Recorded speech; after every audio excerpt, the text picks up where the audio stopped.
اعوذ باللہ من الشیطان الرجیم بسم اللہ الرحمن الرحیم ان اول الناس بابراہیم للذین اتبعوہ وہذا النبی والذین آمنوا۔ یقیناً حضرت ابراہیم علیہ السلام کے قریب وہ لوگ ہیں جنہوں نے ان کی اتباع کی، نیز یہ نبی آخر الزمان صلی اللہ علیہ وسلم اور وہ لوگ جو ان پر ایمان لائے۔ یہود و نصارہ اور مشرکین مکہ حضرت ابراہیم علیہ السلام کے ساتھ تعلق کا دعویٰ کرتے تھے۔ تو پہلے تو واضح لفظوں میں اللہ تعالیٰ نے بتایا کہ ابراہیم علیہ السلام نہ تو یہودی تھے نہ نصرانی تھے، اور شرک سے بھی ان کا دور دور کا کوئی تعلق اور ناطہ نہیں تھا۔ ہاں البتہ ان کی پیروی کرنے والے لوگ، گویا کہ 3 قسم کے لوگ یہاں ذکر کیے ہیں جن کا حضرت ابراہیم علیہ السلام کے ساتھ تعلق ہے۔ ان میں سے سب سے پہلے وہ لوگ جنہوں نے براہ راست حضرت ابراہیم علیہ السلام کی پیروی کی، جن میں حضرت اسماعیل علیہ السلام، حضرت اسحاق علیہ السلام جو ان کی اولاد تھے،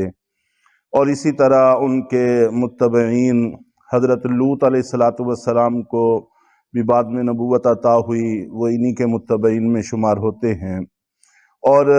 حضرت ابراہیم علیہ السلام کی ازواج مطہرات اور دیگر جو ان کے صحابہ تھے، ان پر ایمان لانے والے تھے، وہ لوگ حضرت ابراہیم علیہ السلام کے طریقے پر تھے اور ان کے قریب تھے۔ اور اسی طرح دوسرے نمبر پر نبی پاک صلی اللہ علیہ وسلم، یہ نبی حضرت ابراہیم علیہ السلام کے طریقے پر ہیں۔ چنانچہ نبی پاک صلی اللہ علیہ وسلم کا فرمان بھی ہے ترمذی وغیرہ میں، آپ نے فرمایا کہ ہر نبی کا نبیوں میں سے کوئی دلی دوست ہوتا ہے، قلبی دوست ہوتا ہے، اور میرے دلی دوست میرے والد حضرت ابراہیم علیہ السلام ہیں۔ میرا قلبی تعلق نہ صرف یہ کہ ہمارا بنیادی طور پر دین ایک ہے، بلکہ میرا قلبی تعلق بھی حضرت ابراہیم علیہ السلام کے ساتھ سب سے زیادہ ہے۔ اور نبی پاک صلی اللہ علیہ وسلم کے بعد سب سے اونچا مقام اور مرتبہ بھی حضرت ابراہیم علیہ السلام کا ہے۔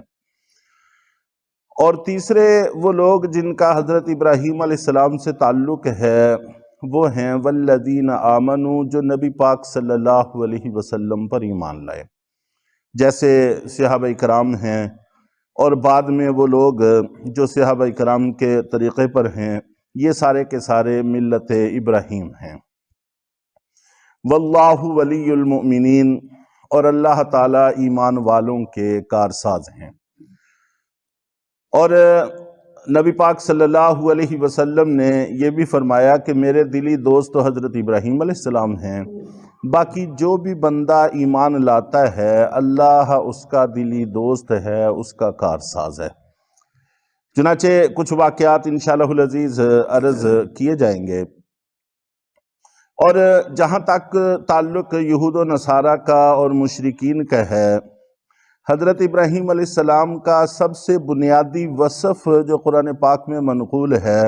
وہ شرک سے بیزاری ہے، اور ان تینوں گروہوں نے شرک کی ساری حدیں عبور کی ہوئی تھیں، یہاں تک کہ وہ گھر جو حضرت ابراہیم علیہ السلام نے خالصتاً توحید کی بنیاد پر بنایا تھا، اس کو 360 بتوں سے آلودہ کر دیا تھا، اور اس گھر کو نہ صرف یہ کہ توحید کا گھر نہیں رہنے دیا، بلکہ اس کو بت کدہ بنا دیا۔ تو شرک سے زمین کو انہوں نے بھر دیا، تو ان کا حضرت ابراہیم علیہ السلام سے کیا تعلق اور ناطہ ہو سکتا ہے؟ ضمن میں ایک بات ذکر کرنا مناسب ہوگا کہ مکہ کے لوگ حضرت اسماعیل علیہ السلام اور حضرت ابراہیم علیہ السلام کے پیروکار تھے، صدیوں تک ان کی اتباع کرتے آئے ہیں۔ بعد میں تقریباً نبی پاک صلی اللہ علیہ وسلم سے 250 سال پہلے ایک شخص وہاں پر ہوا مکہ میں، قبیلہ بنو خزاعہ سے اس کا تعلق تھا، تو جس کا نام عمر ابن لحی ابن قمعہ نقل کیا جاتا ہے، تو اس نے شرک کی بنیاد ڈالی۔ اور عام طور پر ایسا ہی ہوتا ہے کہ کوئی ایک آدھ شخص ہی خیر کے کاموں کا باعث بھی بن جاتا ہے اور برائی کے کاموں کا باعث بھی بن جاتا ہے۔ ہمیشہ اللہ تعالیٰ سے دعا کرتے رہنا چاہیے کہ اللہ ہمیں کسی خیر کے کام کا سبب تو بنا، ہمیں ہر قسم کے شر کے کام کا سبب بننے سے محفوظ فرما، اس کی دعا کرتے رہنا چاہیے۔ بخاری شریف میں اس شخص کے بارے میں آتا ہے کہ طبیعت اور مزاج کے اعتبار سے ہلکا پن تھا اس میں، چنانچہ اس کے پاس جو لاٹھی تھی اس کے آگے اس نے ایک کنڈی سی بنائی ہوئی تھی، تو کعبہ میں طواف کرتے ہوئے اور حرم میں آتے جاتے وہاں پر جس کا کوئی کپڑا اچھا محسوس ہوتا تو وہ کنڈی کے ذریعے سے اس کو اپنی طرف کھینچ لیتا، اور اگر پتہ چل جاتا تو کہہ دیتا کہ بس اتفاق سے اس میں پھنس گیا ہے، اور اگر نہ پتہ چلتا تو لے جاتا۔ تو یہ بہت ہی گرا ہوا کام تھا، اس قسم کے مزاج کا یہ مالک تھا۔ اور اسی طرح اس کے بارے میں یہ بھی آتا ہے کہ اول من سیت السوائب، سوائب سائبہ کو کہتے ہیں کہ وہ جانور جن کو بتوں کے نام پر آزاد کر دیتے تھے، تو ایسے جانوروں کو سائبہ کہا جاتا ہے۔ اس کی بنیاد بھی اسی نے ڈالی ہے کہ اول وہ شخص جس نے سائبہ کی رسم کو ایجاد کیا یہی شخص ہے۔ تو اس قسم کے کام اس نے وہاں پر ایجاد کیے، اور رفتہ رفتہ پھر پورے مکہ کے لوگ اس میں دھنس گئے۔ لیکن نبی پاک صلی اللہ علیہ وسلم کے نبوت کا اعلان کرنے سے پہلے تک کئی سارے لوگ تھے جو اس پر قائم تھے، توحید پر قائم تھے، جن میں حضرت عمر بن خطاب رضی اللہ تعالی عنہ کے چچا کا نام بھی آتا ہے کہ وہ بھی اس پر توحید پر قائم تھے اور ملت ابراہیم پر قائم تھے، اور ورقہ ابن نوفل اور اس طرح کئی سارے اور لوگوں کا تذکرہ آتا ہے